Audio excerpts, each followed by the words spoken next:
Ryan with Miss Dog Geek here, and tonight we're just looking at the DSO 150 that came in the mail today. A little digital storage oscilloscope that's good to about 200 kilohertz, perfect for audio work, which is what I'm doing.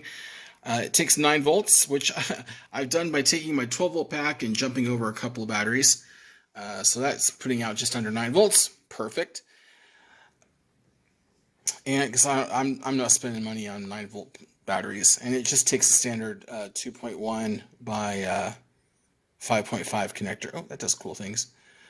Anyway, so I've got my layout here that I printed. I've got the schematic on the other side of this page, and I've been probing all the pins on these little op amps. So pins 2 and 3 are inputs, 1 is an output, and pins 5 and 6 are inputs, and 7 is an output. So you measure those, and you find out if you're getting gain, and you find out all sorts of fun stuff. So use my magnifier here, and you can see there's pin 1, 2, 3, 4, 5, 6, 7, 8.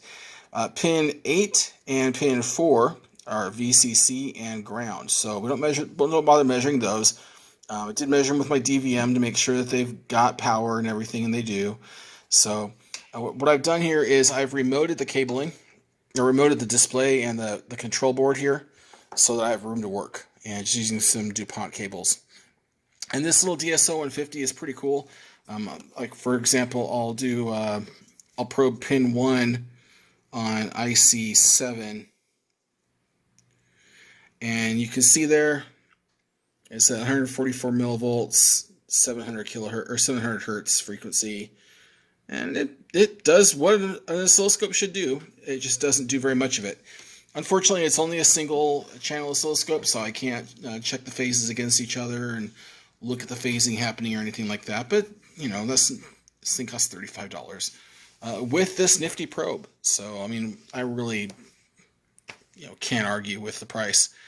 So anyway, that's what I've got going on. Thanks for watching the video. And next video, I'm going to show you how I take this information, put it in a spreadsheet, and make it pretty. I promised I would do that on the last one after a couple people asked. So I'll definitely do that. So thanks for watching. It's 73. See you next time.